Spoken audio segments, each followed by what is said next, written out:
Alright, hello everyone. This is part 2, and I'm just gonna skip right into it. So this one is a Pitch Pearl fanfiction with Danny Phantom and Danny Fenton. Basically, the two are separate. And this is called Ancient Rite, and it's by acid_and_oil. Like I said, I can't read. So yeah, I'm just gonna skip right into it and begin. They were just a handful of friends messing around. They didn't actually expect it to work. It had been Sam Manson's idea, of course. But Tucker and Danny went along with it. To Tucker, it was just some weird summer party thing to do. A teenage game. Danny wanted to impress Sam. Of course he did. The two of them drew the circle on the floor of Danny's basement. They had gathered the tools, lit the herbs, said those words, ancient words that none of them truly understood, even though Sam had claimed to.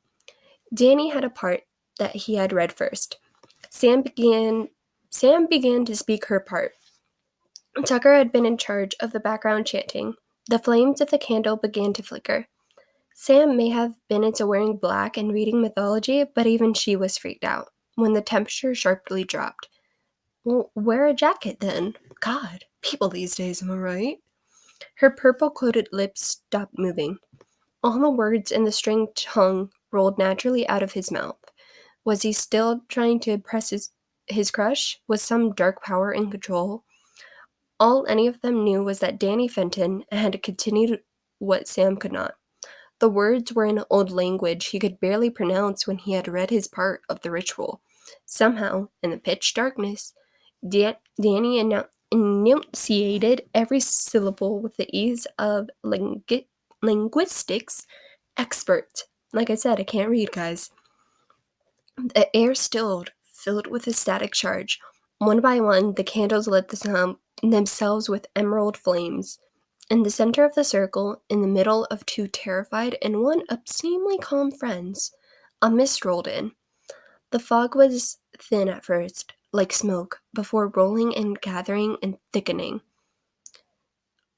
Opalescent tendrils, I think it's supposed to say tentacles, but I'm not sure, snaked and wove their way into the black-haired boy's nasal cavities and throat, forcing their way down his throat into his body. Sam was frozen to the spot in horror. Tucker had gathered his knees to his chest and was rocking slowly. Danny, on the other hand, was perfectly calm. The look on his face was one of tranquility, ecstasy even. The pearly white substance poured itself back out into the dimly lit basement, flowing out of the boy's facial orifices. Smoke curled slowly out of his nostrils, leaked from the corners of his now emerald-colored eyes, which had the same unearthly glow as the candle flames.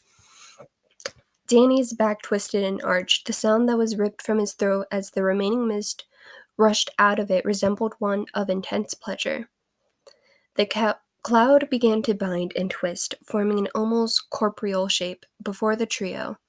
Before the trio, a translucent figure hung in the air. The creature, this phantom, this hellspawn, looked very familiar. He had the same build as Danny, the frame and height, the same upturned nose and rounded cheeks. His bright open eyes were green, whereas Danny's had returned to their natural blue. The phantom's skin was darker and had a bioluminescent quality. His tousled hair was the same iridescent white as the smoke that had entered involuntary. Danny looked at the creature that resembled some bizarro version of him with wide eyes.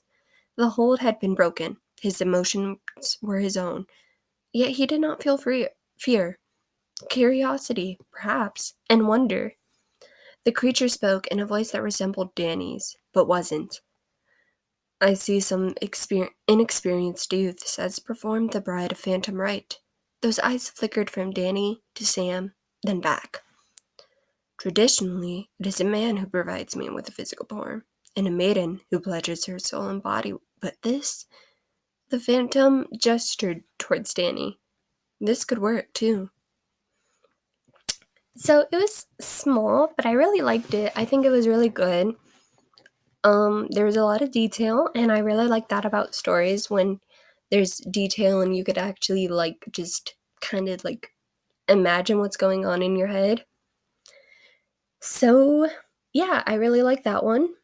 Again, all of these will be in the description below. So, yeah. On to the next one.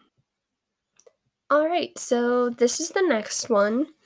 Um, so I have no shame because I'm plugging my own story in here, but I really liked it, and yeah, so basically I want to real quick explain something.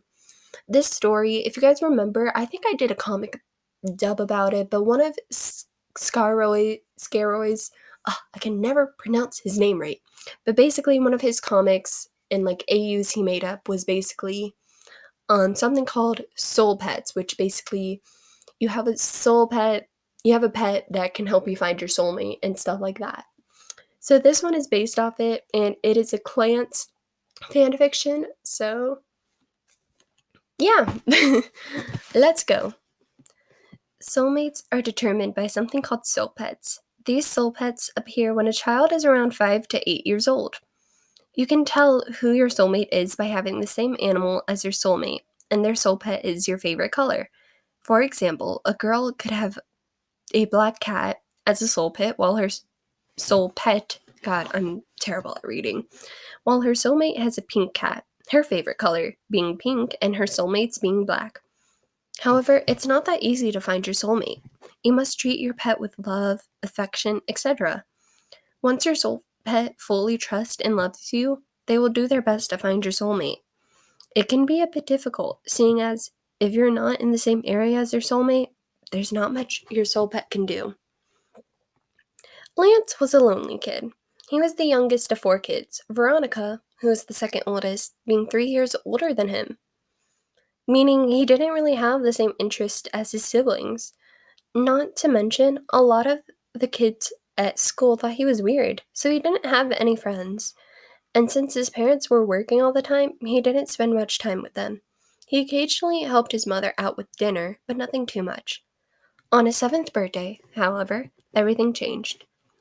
Lance woke up feeling something heavy on his chest. He opened his eyes and was face to face with a pair of cat eyes. No, not cat, lion eyes. He blinked. In a normal situation, he would have been scared, but the lion was a red color and he felt calm and happy. He smiled. Hello. He moved his hand to pet the lion. The lion growled before scratching Lance's hand and jumping off the bed, making Lance sit up and hiss. He looked at the scratch mark and was surprised to see it wasn't too bad, just a little red. He looked at the lion, who had his back to Lance. Okay, rude.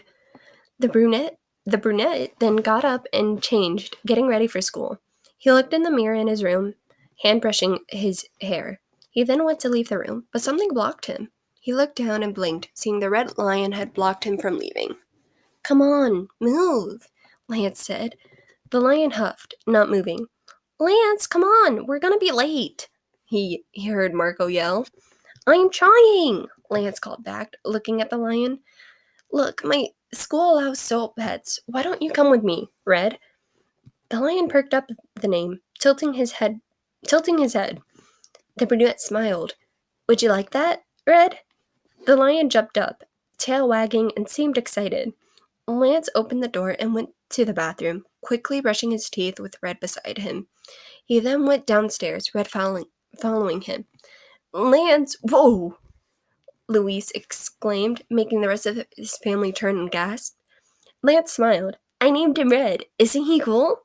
Veronica hugged her soul pet, a small dark blue mouse. As long as he doesn't eat my baby, he can stay. Lance nodded, and the 4 kids left the house to get into the car. Marco got in the driver's seat with his soul pet, dog at his feet.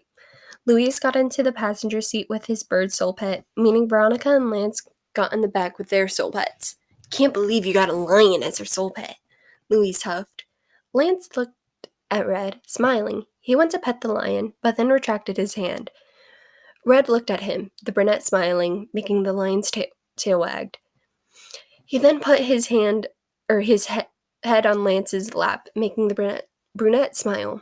The next month or two were spent with Lance getting to know Red. The lion didn't like being alone. He would always follow Lance everywhere.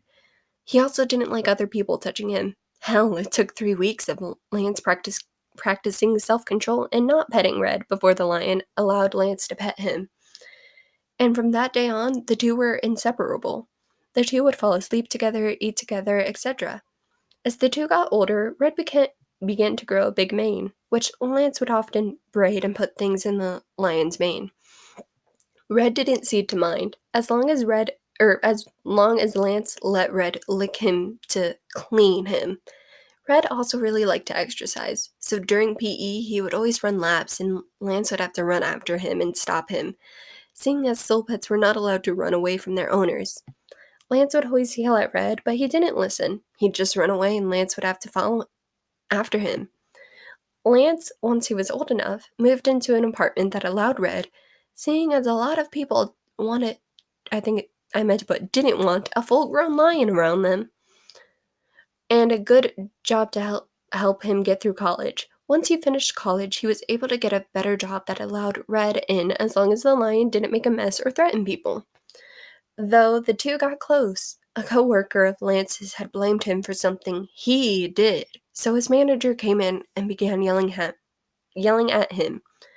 Noticing Lance's frustration, Red growled and was ready to attack the manager. Lance held up a finger to his manager to shut her up before he turned and began petting and smiling at the lion, whose tail began wagging like a dog. His manager left the room, and Red seemed to be happier, seeming to smile and purr as he cuddled into Lance's neck. Oh, God, I hate reading out loud. Meow! I can't make lion noises, but pretend that was a lion noise. Fuck! Lance screamed, feeling something jump on his chest. He turned and sighed. Geez, Red, what was that for? I'm off today. Red let out a purr and nuzzled Lance's neck. The brunette giggled, getting up and changing from his pajamas. He put on a black long-sleeve shirt before putting a crop top that said, "Kiss me," over it, skinny jeans, and finally blue sneakers. He went to his bathroom and brushed his hair and teeth, Red following him the whole time. All of a sudden, the lion jumped on Lance's back, hugging him. The brunette giggled, petting the lion's ears. "Aw, what is it?" Mrrr. Like I said, I can't do lion noises. "Why don't we go to Starbucks and visit Hunks? I'm sure he'd give you a cup of whipped cream." Red jumped off Lance's back and spun around in a circle, happily. "All right, that's what we'll do." The two began walking down the street, getting stopped occasionally, seeing as there was a lion walking down the street. Many people asked to take pictures with him, or if they can pet Red, Lance explaining he didn't like to be pet by anyone but himself, but they could take a picture. The two continued to walk when all of a sudden, at a park's entrance, Red stopped. Lance turned. "Red, is something wrong?" The lion blinked before bolting. "Red!" Lance screamed, running after him. "Red, stop!" "Blue, what are you doing?" he heard someone yell, but he was too busy trying to get his lion. All of a sudden, Red stopped and made Lance trip. The brunette gasped and fell into someone's chest, the other catching him. Lance blushed and looked up, his eyes meeting purple ones. The boy who had caught him was a few inches taller than him, and he had black hair in the style of a mullet. He was wearing a black tank top and a red jacket wrapped around his waist, black jeans, and red sneakers. I'm sorry," Lance pulled back, blushing. Red just suddenly ran off and I must have tripped." It's okay, not a big deal," the other blushed. Blue did the same. The two turned to look at their soul pets before widening their eyes. It seemed they didn't notice the red lion and the blue lioness were currently nuzzling one another. The two boys looked at one another and blushed more. Lance chuckled. Guess we're soulmates. My name is Lance." He offered his hand to the other to shake. "Nice to meet you. I'm Keith." The ravenet took his hand and placed a kiss on it. Lance blushed more and Keith chuckled. "Sorry, but your shirt asked me to." Lance laughed. "I knew it would work eventually." The two laughed before they started to talk more, heading to Starbucks with their lions behind them.